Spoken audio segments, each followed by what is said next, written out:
तो आइए स्टूडेंट, आज बात करते हैं क्लास 11 का एक टॉपिक है जिसका नाम है डायमेंशन। ठीक है, तो आज डायमेंशन को समझेंगे, बहुत ही बेसिक से समझेंगे, क्वेश्चन भी सॉल्व करेंगे। तो आज के लेक्चर में मज़ा आने वाला है, ध्यान से देखना। ठीक है, डायमेंशन क्या होता है? The power to which fundamental quantities must be raise in order. माने फंडामेंटल क्वांटिटीज़ का क्या करेंगे? पावर को रेज करेंगे। ठीक है, to express the given physical quantities are called dimension. माने फंडामेंटल क्वांटिटीज़ का क्या करेंगे? पावर रेस करेंगे और उसको एक्सप्रेस करेंगे किसमें? फिजिकल क्वांटिटीज़ में। क्लियर है? इसी को क्या कहते हैं? डायमेंशन कहते हैं। तो आइए देखते हैं कि डायमेंशन क्या होता है, समझते जाना। जैसे हमसे किसी ने कहा कि आप हमें वेलोसिटी का डायमेंशन बताओ। किसका? वेलोसिटी का। ठीक है, तो वेलोसिटी क्या होता है? वेलोसिटी होता है डिस्प्लेसमेंट अपॉन टाइम। क्या होता है? Displacement upon time. डिस्प्लेसमेंट क्या होता है? डिस्प्लेसमेंट का मतलब एक लेंथ होता है। देखना ध्यान से कि अभी तक हम लेंथ को मेजरमेंट करते थे। जब हम लेंथ की बात करते थे तो लेंथ को हम मीटर में मेजरमेंट करते थे, है ना? सेंटीमीटर में मेजरमेंट करते थे, किलोमीटर में भी मेजरमेंट करते थे। लेकिन डायमेंशन में किस में मेजरमेंट करना है? फिजिकल क्वांटिटीज़ के टर्म में। अब फिजिकल क्वांटिटी जैसे लेंथ हो गया, लेंथ को किससे रिप्रेजेंट करेंगे? एल से। ठीक है, जैसे हमसे किसी ने कहा कि मास बताओ, मास, तो मास को यहाँ केजी में या ग्राम में मेजरमेंट नहीं करना है। किस में मेजरमेंट करना है? मास को लिखेंगे एम से। ठीक है, उसी तरह से टाइम की बात करें तो किसी ने हमसे टाइम पूछा तो उसको सेकंड में या आवर्स में नहीं बताएंगे, उसको हम टाइम बताएंगे टी से। समझ में आ गया? तो लेंथ को किससे लिखेंगे? एल से, मास को किससे लिखेंगे? एम से, और टाइम को किससे लिखना है? टी से। ठीक है, तो देखते जाइए, बड़ा ही सिंपल है और बहुत आसान भी है और बहुत अच्छा भी है। तो डिस्प्लेसमेंट का मतलब क्या होता है? डिस्प्लेसमेंट का मतलब एक तरह का लेंथ होता है। ठीक है, तो लेंथ को किससे लिखेंगे? एल से। किससे लिखना है? एल से। और टाइम को किससे लिखना है? टी से। तो वेलोसिटी का डायमेंशन क्या हो गया? एल टी की पावर -1। यहाँ पे कहीं मास नहीं यूज़ हो रहा है, मास आया ही नहीं। ठीक है, तो मास के लिए क्या लिखेंगे? m की पावर 0। तो वेलोसिटी क्या हो गया? m की पावर 0, l की पावर 1 और t की पावर -1। कितना सिंपल था, है ना? अब देखिए हम डायमेंशन निकालते जाते हैं। जैसे हमसे किसी ने कहा कि एक्सेलरेशन का डायमेंशन बताओ। एक्सेलरेशन होता है change in velocity upon change in time. Velocity का डायमेंशन m की पावर 0, l की पावर 1, t की पावर -1। यहाँ पे देखिए, है ना, वेलोसिटी का डायमेंशन। टाइम के लिए हम क्या लिखते हैं? t लिखते हैं, t की पावर 1 है। ये ऊपर जाएगा तो क्या हो जाएगा? m0 l1 t की पावर -2। एक्सेलरेशन का भी डायमेंशन निकल गया, सिंपल है। ठीक है, देखते जाओ। फोर्स का डायमेंशन क्या होता है? किसी ने हमसे पूछ लिया कि भाई फोर्स का डायमेंशन बताओ, तो फॉर्मूला होता है मास इंटू एक्सेलरेशन। अब मास को किससे लिखना है? किससे लिखना है? मास को m से लिखना है। ठीक है, एक्सेलरेशन क्या होता है? m की पावर 0, l की पावर 1, t की पावर -2। एक्सेलरेशन निकाला हमने। ठीक है, तो यहाँ से हो गया m की पावर 1, l की पावर 1, t की पावर -2। Very simple. फोर्स का डायमेंशन क्या हो गया? m1 l1 t की पावर -2। देखो, फोर्स का डायमेंशन याद रखना, ये बहुत इंपॉर्टेंट है। ठीक है, हर जगह काम आता है। जैसे हमसे किसी ने पूछा कि प्रेशर का डायमेंशन बताओ। प्रेशर, तो प्रेशर क्या होता है? Force upon area. प्रेशर क्या होता है? Force upon area. फोर्स का डायमेंशन m1 l1 t की पावर -2। एरिया क्या होता है? एरिया होता है l की पावर 2, l स्क्वायर होता है। तो यहाँ से क्या हो गया? m की पावर 1, l की पावर 2 है। ये ऊपर जाएगा तो -2 हो जाएगा। +1 -2 कितना होता है? -1, और t की पावर -2। तो प्रेशर क्या हो गया? m1 l -1 t की पावर -2। सिंपल है ना? ठीक है, तो आपको किसका डायमेंशन याद रखना है? फोर्स का डायमेंशन आपको याद होना चाहिए। ठीक है, उसी तरह से हमसे किसी ने पूछा कि डेंसिटी का डायमेंशन बताओ। डेंसिटी, तो डेंसिटी होता है मास अपॉन वॉल्यूम। डेंसिटी क्या होता है? Mass upon volume. तो मास के लिए क्या यूज़ करेंगे? m। वॉल्यूम क्या होता है? वॉल्यूम होता है l की पावर 3, तो ये हो गया m की पावर 1, l की पावर -3 और t की पावर 0। ठीक है, तो हम किसी भी फॉर्मूले का डायमेंशन निकाल सकते हैं, किसी भी फॉर्मूले का। आइए चेक करते हैं, कुछ कुछ फॉर्मूले का निकाल करके चेक करते हैं।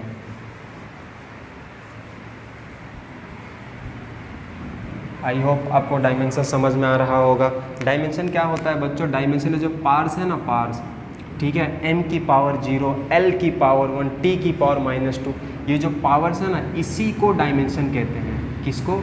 ये जो पावर रेज हो रही हैं, कम हो रही हैं, यहाँ पे देखो, यहाँ पे पावर देखो, हर जगह का पावर क्या है? चेंज है ना, इसी पावर को डायमेंशन कहते हैं। ठीक है, डायमेंशन ये लेंथ, मास, टाइम डायमेंशन नहीं है। डायमेंशन क्या है? डायमेंशन ये जो पावर्स है ना इनकी, इसको हम डायमेंशन कहते हैं। जैसे हमको किसी ने कहा कि ये हमने फॉर्मूला पढ़ा है F = G m1 m2/r²। अब इसमें आपको पता है कि G क्या होता है? ग्रेविटेशन कांस्टेंट होता है। ठीक है, m1 m2 क्या होता है? ये हमारा मास होता है। r क्या होता है? ये हमारा डिस्टेंस होता है। ठीक है, हमको किसी ने कहा कि भाई G का डायमेंशन बताओ, ग्रेविटेशन कांस्टेंट का डायमेंशन, तो कैसे निकालेंगे? G को एक साइड करते हैं, बाकी सारे टर्म को एक साइड करते हैं। ठीक है, कैसे करेंगे? R डिवाइड में है, यहाँ पे आएगा तो क्या हो जाएगा? मल्टीप्लाई में। ठीक है, m1 m2 मल्टीप्लाई में है, इक्वल की साइड आएगा तो क्या हो जाएगा? डिवाइड में हो जाएगा। ठीक है, यहाँ पे क्या बचा? G। फोर्स का डायमेंशन क्या होता है? m1 l1 t की पावर -2 फोर्स का डायमेंशन हमने यहाँ निकाला था। ठीक है, इसीलिए कहा था कि फोर्स का डायमेंशन याद कर लें। रेडियस माने क्या होता है? लेंथ। रेडियस हमको क्या दिखाता है? मैंने बोला कि मान लो ये किसी सर्कल का रेडियस है, तो रेडियस होता क्या है? रेडियस एक तरह का लेंथ ही तो होता है। हम लोग क्या लिखते हैं? 5 सेंटीमीटर ऐसे लिखते हैं ना। ठीक है, तो रेडियस क्या होता है? एक तरह का लेंथ होता है। तो रेडियस के लिए हम क्या यूज़ करेंगे? l की पावर 2 स्क्वायर है ना, G divide by m1 m2। m माने क्या होता है? मास। मास के लिए क्या यूज़ करना है? m। मास 2 बार है तो m का पावर 2 हो गया। ठीक है, सॉल्व कर लो इसको। m1 l की पावर 2 है, l की पावर 1 है, तो l की पावर 3 हो गया और t की पावर -2 हो गया। डिवाइड बाई m की पावर 2 है, ऊपर जाएगा तो क्या हो जाएगा? -2 हो जाएगा। तो ये क्या हो गया? m की पावर -2। ठीक है, अब देखो ध्यान से, यहाँ पे -2 है, यहाँ पे +1 है, तो क्या हो जाएगा?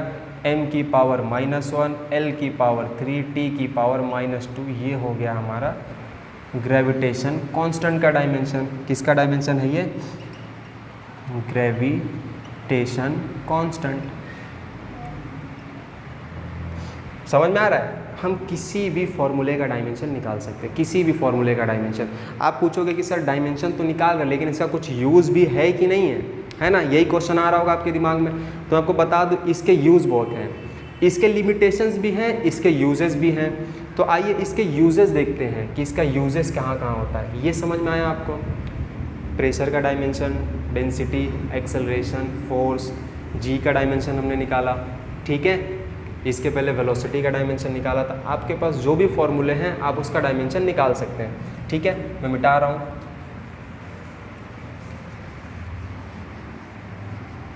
हमको किसी ने पूछा कि वर्क का डायमेंशन आप बताओ, तो वर्क क्या होता है?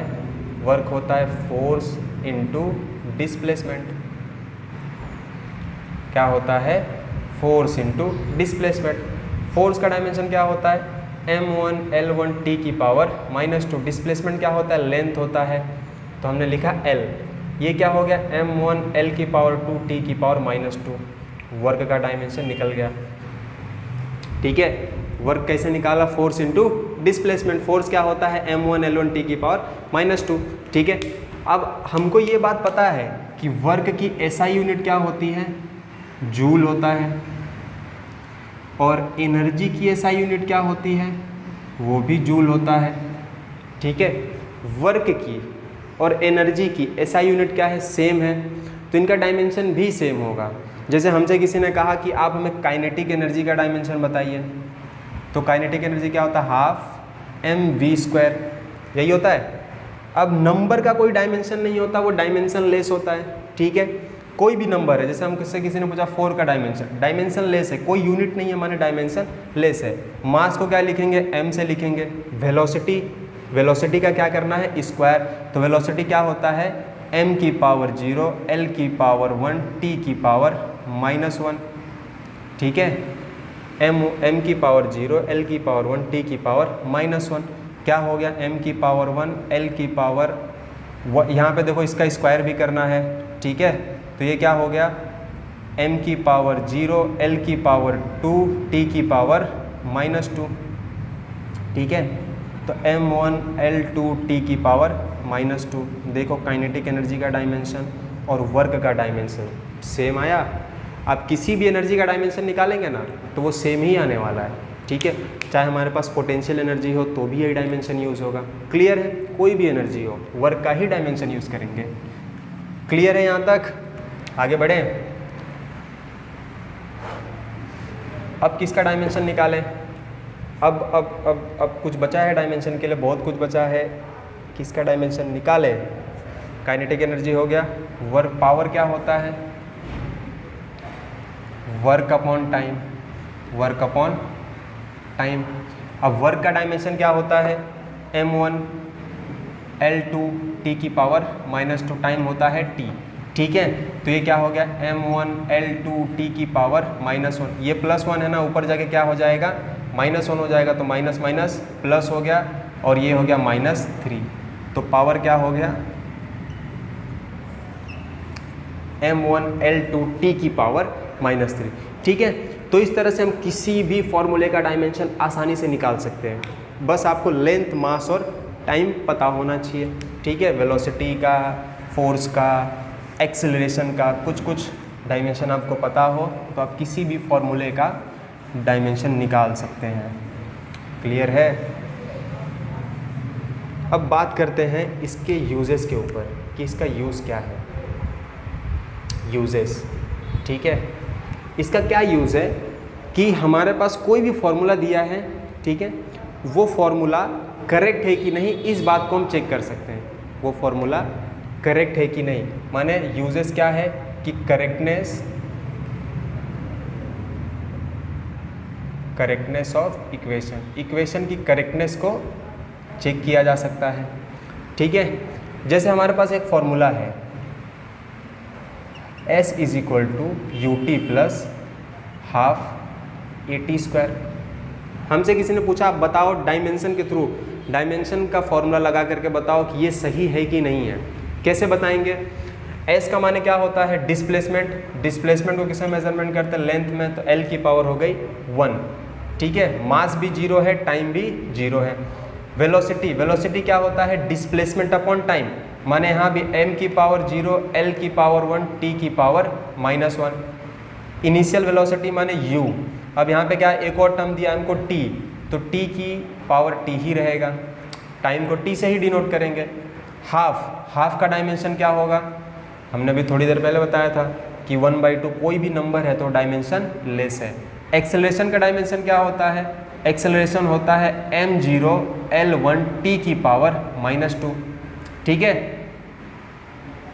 और क्या दिया है, एक्सेलरेशन का डायमेंशन हो गया, और हमें दिया है t की पावर 2, t की पावर क्या दिया है 2। यहाँ पे m की पावर 0 है, t की पावर भी 0 है। कैसे सॉल्व करेंगे, देखो m की पावर 0, ये क्या है +-1 और यहाँ पे है +1, तो क्या हो गया +1 -1 ख़त्म, ठीक है।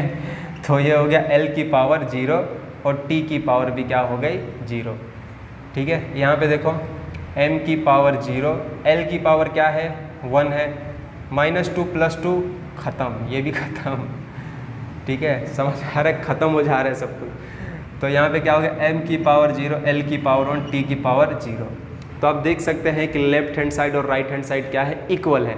तो कोई भी फॉर्मूले का आप डायमेंशन निकालें और लेफ्ट हैंड साइड और राइट हैंड साइड अगर इक्वल आए तो इसका मतलब क्या है, वो इक्वेशन हमारा करेक्ट है, वो फॉर्मूला हमारा करेक्ट है, ठीक है। आप किसी भी फॉर्मूले को चेक कर सकते हैं, ट्राई कर सकते हैं। जैसे इसी का एक और फॉर्मूला है, मोशन ऑफ इक्वेशन का ही एक फॉर्मूला लेते हैं, इसी का छोटा भाई बोलो या बड़ा भाई, v = u + at।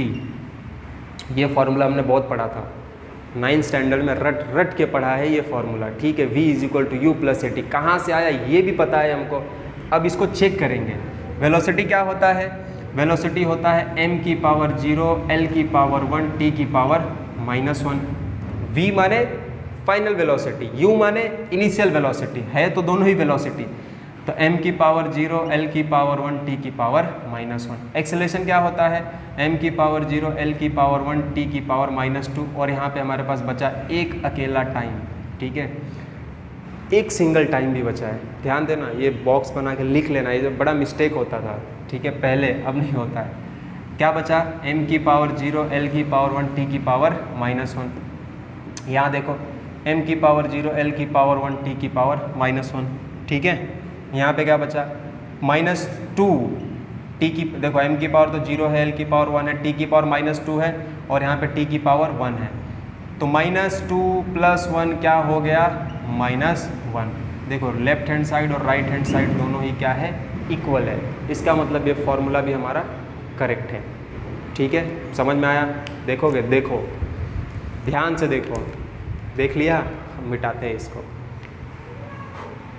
समझ में आ रहा होगा आपको, ऐसी मैं उम्मीद कर रहा हूँ आपसे, ठीक है। और क्या इसका यूजेस है? एक इसका सबसे अच्छा यूजेस जो है वो ये है कि कोई फॉर्मूला हमको पता नहीं भी है, ध्यान से सुनना, कि कोई ऐसा फॉर्मूला खाली हमको टर्म्स दे दिया कि भाई ये टर्म है, वेलोसिटी है, एक्सेलरेशन है, ये टर्म्स है हमारे पास, फॉर्मूला हमको नहीं भी पता है, ठीक है, लेकिन अगर उसका डायमेंशंस हमको पता है तो फॉर्मूला हम डिराइव कर सकते हैं कि भाई रिलेशन क्या है। समझ में आ रहा है? जैसे हमको किसी ने दे दिया टर्म कि F है, ठीक है, और फोर्स है, मास है, वेलोसिटी है और रेडियस है, इनमें रिलेशन क्या क्या है ये हमको बताना है, ठीक है। तो जब आप इसका रिलेशन निकालोगे ना तो पूरा का पूरा फॉर्मूला ऑटोमेटिक बन जाएगा, ठीक है। आइए करके देखते हैं। तो ये रहा क्वेश्चन, ठीक है, आइए सॉल्व करते हैं। देखिए क्वेश्चन क्या बोला है कि for a particle to move in a circular orbit, एक पार्टिकल है जो सर्कुलर ऑर्बिट में घूम रहा है, uniformly centripetal force is required to which impact depend upon the mass. एक सेंट्रीपिटल फोर्स लग रहा है, जो कि डिपेंड कर रहा है किस पे? मास के ऊपर, velocity v and radius r of the circle to express centripetal force in terms of this quantity. माने फोर्स के फॉर्म में हम इन सबको दिखाना है कि ठीक है इसका फोर्स क्या होगा, सेंट्रीपिटल फोर्स। तो कैसे निकालेंगे? ध्यान से देखना। Force is directly proportional to किसके है? m की पावर a, ठीक है, v की पावर b और क्या है? r की पावर c। कभी भी क्वेश्चन दिया रहे तो जो भी हमको टर्म्स निकालना हो ना उसको डायरेक्टली प्रोपोर्शनल करेंगे और उनकी पावर a b c या x y z लिख देंगे, ठीक है। आगे बढ़ो, कैसे करना है? इस साइन को रिमूव करेंगे तो क्या मिलेगा? इक्वल कांस्टेंट m की पावर a, v की पावर b, r की पावर c, ठीक है। यहाँ तक समझ में आ गया। अब क्या करना है? फोर्स का डायमेंशन क्या होता है? फोर्स होता है m1 L1 T -2, constant dimension less है। m की पावर क्या है? a, m माने मास, तो m की पावर क्या हो गई? a, ठीक है। वेलोसिटी क्या होता है? m0 L1 T की पावर -1, इसकी पावर हो गई b, ठीक है।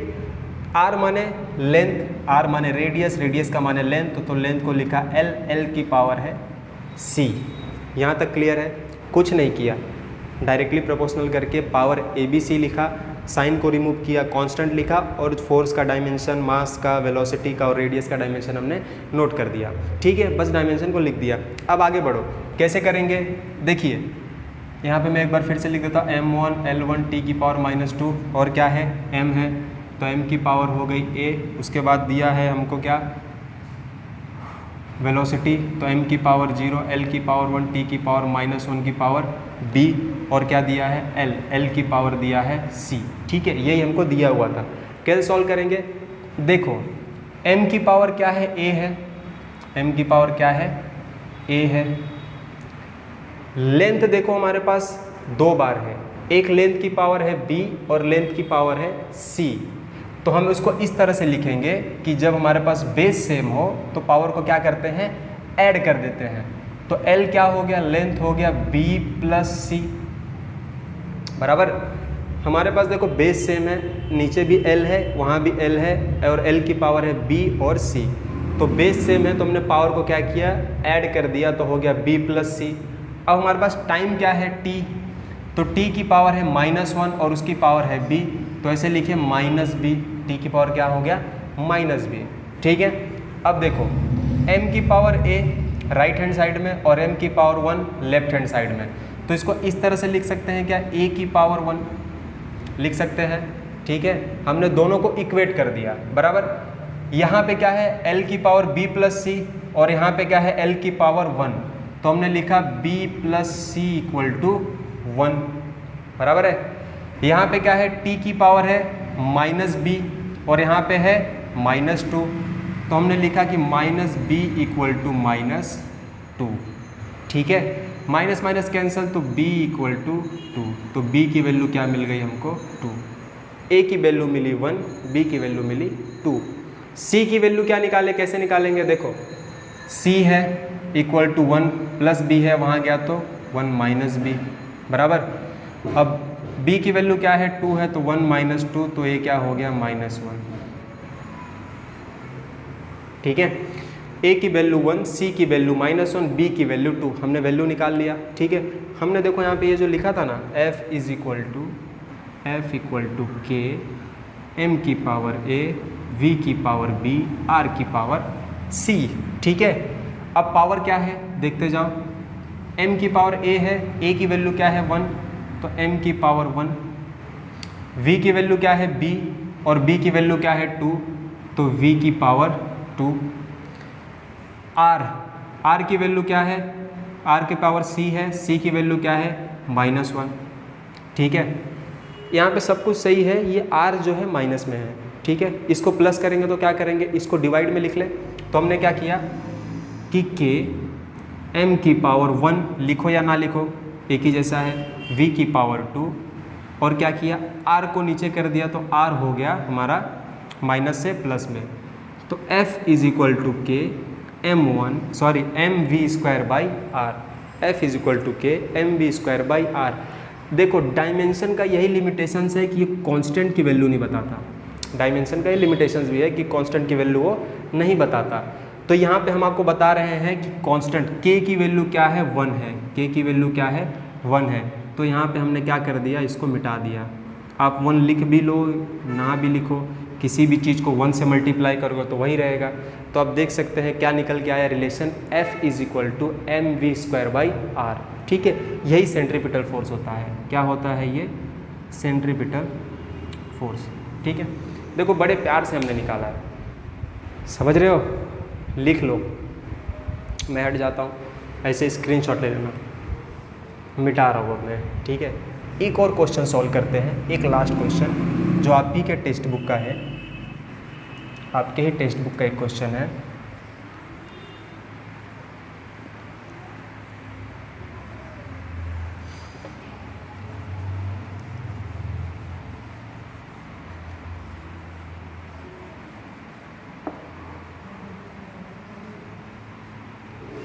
तो ये रहा क्वेश्चन।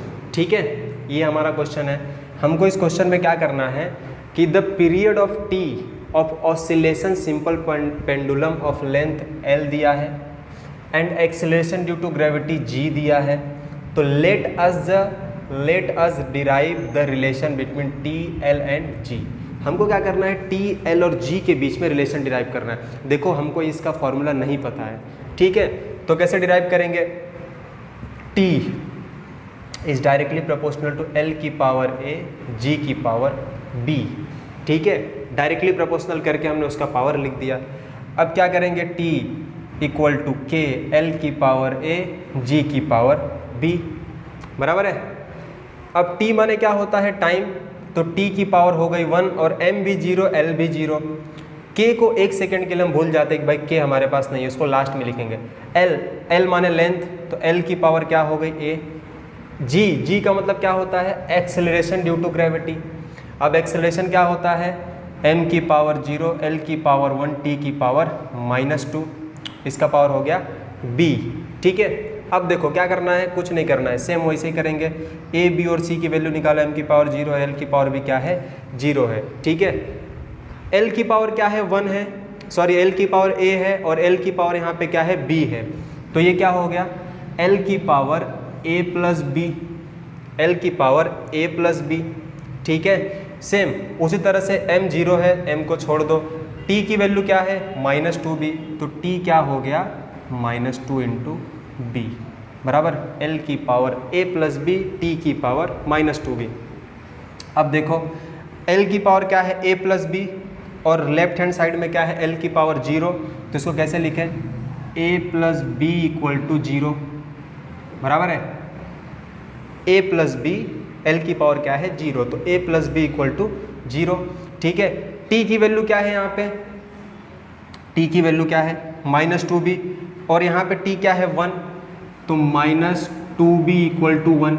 ठीक है, यहाँ से हम a और b की वैल्यू निकाल सकते हैं, कैसे निकालेंगे देखो a की वैल्यू क्या हो गई, a हो गया हमारा -b बराबर और ये क्या हो गया b is equal to -1/2, b is equal to क्या हो गया -1/2। क्लियर है, 2 को यहाँ पे कर दिया तो -1/2, यहाँ पे b की वैल्यू क्या है -b है, b की वैल्यू -1/2, तो a की वैल्यू हो गई 1/2। ठीक है, b की वैल्यू हमने यहाँ पे पुट कर दिया बराबर, a की वैल्यू 1/2, b की वैल्यू -1/2। अब इसमें हमको सिंपली रख देना है, तो t इज इक्वल टू क्या लिखा है k l की पावर a g की पावर b, तो k l की पावर क्या है a है, a की वैल्यू क्या है 1/2, g की वैल्यू b की वैल्यू -1/2। ठीक है, k हमने यहाँ पे पहले लिख दिया था, k की वैल्यू क्या है 2 पाई, कांस्टेंट की वैल्यू 2 पाई और ये हो गया l की पावर 1/2, ये क्या है -1/2 है। ठीक है, अब माइनस को प्लस करना है तो क्या करेंगे डिवाइड में कर दें, तो हमने क्या किया यहाँ पे इसको डिवाइड में कर दिया, तो ये हो गया 1/2 बराबर। और 1/2 को अगर हम इस तरह से लिख लेते हो कि 2 पाई अंडर रूट L/G, 1/2 की जगह हमने क्या लिख दिया अंडर रूट, तो ये है वह हमारा रिलेशन। ठीक है, t is equal to 2 pi under root L/G, समझ में आया। ठीक है, तो काफ़ी आसान होता है, इस तरह से हम क्या कर सकते हैं, हमारे पास कोई फॉर्मूला हमको पता नहीं है, हमको किसी ने रिलेशन दे दिया, अगर हमको ये लेंथ पता है, एक्सेलरेशन की वैल्यू पता है कि भाई m0 L1 t की पावर -2, तो हम किसी का भी रिलेशन डिराइव कर सकते हैं और इस तरह से फॉर्मूला बन सकता है, लेकिन इसके कुछ लिमिटेशंस होते हैं। ठीक है, तो लिमिटेशंस या तो हम अगले लेक्चर में देखेंगे। ठीक है, जैसे लिमिटेशन से एक लिमिटेशन है ना कि कांस्टेंट की वैल्यू हमको नहीं बता सकता। ठीक है, तो ये बहुत सारे उसके लिमिटेशंस भी है, तो ध्यान रखना। तो आइए एक लास्ट क्वेश्चन सॉल्व करके चेक करते हैं। हमको क्वेश्चन क्या दिया है कि experiment reveal the velocity v, हमको वेलोसिटी v बतानी है ऑफ वाटर वेव्स में भी depend on their wavelength. Water waves किसके ऊपर डिपेंड कर रहे हैं, वेवलेंथ के ऊपर। ठीक है, और किसके ऊपर डिपेंड कर रहे हैं, डेंसिटी के ऊपर, डेंसिटी ऑफ वाटर के ऊपर बराबर। और क्या दिया है, and acceleration due to gravity दिया है g। तो हमको क्या पूछा है, stabilize the possible relation between v, relation पूछा है किसका, v and lambda, gravity and density का। ठीक है, तो आइए निकालते हैं। तो v कैसे निकालेंगे, is directly proportional to lambda की पावर a डेंसिटी की पावर v। ठीक है, और g की पावर c, हमने इस तरह से लिखा। उसके बाद क्या करेंगे, इक्वल का साइन डाला, कांस्टेंट पावर a डेंसिटी की पावर b g की पावर c बराबर। वेलोसिटी क्या होता है, m की पावर 0 l की पावर 1 t की पावर -1, कांस्टेंट, इसका कोई वैल्यू नहीं है, इसका कोई डायमेंशन नहीं है। ठीक है, वैल्यू है डायमेंशन नहीं है। तो लेम्बडा क्या हो गया, लेंथ होता है, लेम्बडा माने क्या था, वेव लेंथ, तो लेंथ की पावर l, l की पावर a। डेंसिटी क्या होता है, मास अपॉन वॉल्यूम, माने m की पावर 1 l की पावर -3 t की पावर 0 की power b। Acceleration due to gravity क्या होता है, एक्सेलरेशन क्या होता है, change in displacement upon time, माने l m की पावर 0 l की पावर 1 और क्या हो गया t की पावर -2। ठीक है, क्लियर हो गया। डायमेंशन हमने निकालना सीख लिया था, आप निकाल भी सकते हैं। अब क्या करेंगे, अब a b और c की वैल्यू निकालना है, a b और c का वैल्यू निकालेंगे। कैसे निकालेंगे, यहाँ पे मैं एक बार लिख देता हूँ, m0 L1 t की पावर -1, ये हो गया, l की पावर a है, डेंसिटी की पावर क्या है, m की पावर 1 है, l की पावर -3 है और क्या है, t की पावर 0 की पावर b। और ग्रेविटी क्या है, एक्सेलरेशन ड्यू टू m की पावर 0 l की पावर 1 t की पावर -2 की पावर c। ठीक है, हमको इस तरह से दिया है, ध्यान से देखना। l की पावर क्या है, a है, ठीक है, और L की पावर क्या है, B है, और L की पावर क्या है, C है। L देखो तीनों में है, L की पावर A, तो कैसे लिखेंगे, बेस सेम है ना, तो पावर ऐड करेंगे L की पावर A, ठीक है। यहाँ पे L की पावर क्या है, -3 इंटू B, L की पावर क्या है, -3B, बराबर, और L की पावर क्या है, C है, तो क्या करेंगे L की पावर C, ठीक है। अब क्या करेंगे, मास निकालो, मास, M की पावर क्या है, B है, तो हमने लिखा M की पावर क्या है, B, ठीक है।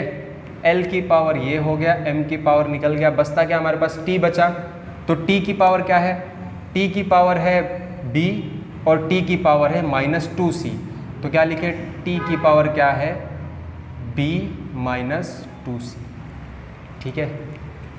समझ में आया, कर लेना, समझ जाओगे, ठीक है। देखो अब क्या करें, A -3B + C, A -3B + C किसके इक्वल है, L की पावर क्या है 1, तो ये हो गया 1 के इक्वल, ठीक है। दूसरा M की पावर क्या है B, तो B के किसके इक्वल है, 0 के इक्वल है, तो B = 0, B की वैल्यू हमको 0 मिल गई, बराबर। T की वैल्यू क्या है, -2C, तो T क्या हो गया, सॉरी T क्या हो गया, B -2C, और किसके इक्वल है, -1 के इक्वल है, बराबर है। आइए वैल्यू निकालते हैं, यहाँ से B की वैल्यू निकाल लो, ठीक है। B की वैल्यू कितनी हो गई, तो B हो गया 0, सॉरी C की वैल्यू निकालो, B की वैल्यू निकल गई 0, तो ये क्या हो गया, -2C = -1, तो C = -1/2, तो माइनस माइनस प्लस, तो ये हो गया C की वैल्यू 1/2, बराबर। A की वैल्यू निकालो, B की वैल्यू निकली, C की वैल्यू निकली, तो A -3 इंटू B की वैल्यू क्या है, 0 + C = 1, तो ये वाला टर्म हो गया 0, तो A + C = 1, C की वैल्यू क्या है, तो A की वैल्यू क्या हो गई, A = 1 - C, A = 1 - C की वैल्यू क्या है 1/2, तो 1 - 1/2 क्या हो गया, 1/2, ठीक है। एकदम बेसिक से और पूरा कॉन्सेप्ट बता रहे हैं आपको। A की वैल्यू 1/2, C की वैल्यू भी 1/2 और B की वैल्यू क्या है, 0, क्लियर हो गया। अब क्या करेंगे, वही करेंगे जो कर रहे थे कब से, वैल्यू पुट करो, तो वैल्यू पुट करो, क्वेश्चन मिटा दो, चलो मिटाओ मिटाओ मिटाओ भाई फटाफट। देखो V = K, लैम्बडा की पावर A, डेंसिटी की पावर B, G की पावर C, तो लैम्बडा A की वैल्यू क्या है 1/2, ठीक है। डेंसिटी B की वैल्यू क्या है 0, तो डेंसिटी भी क्या हो गया 0, किसी भी टर्म पे पावर 0 है तो वैल्यू होती 1, बराबर। G की वैल्यू क्या है C की वैल्यू क्या है 1/2, तो G क्या हो गया 1/2 हो गया, बराबर। तो K 1/2 को क्या कर सकते हैं, रूट में लिख सकते हैं, तो λ/g, तो ये रिलेशन हो गया किस में, वेलोसिटी में, डेंसिटी में और ग्रेविटी में। समझ में आया, ठीक है। अच्छा क्वेश्चन था, काफ़ी अच्छा क्वेश्चन है, आप एक बार जरूर खुद से ट्राई करें, 1-2 बार आप कोशिश करना, आपको समझ में आ जाएगा, ठीक है। तो आई होप कि आपको आज का लेक्चर समझ में आया हो, तो अगर समझ में आया है बहुत अच्छी बात है, वीडियो को लाइक ज़रूर करना, ठीक है। तब तक के लिए बाय।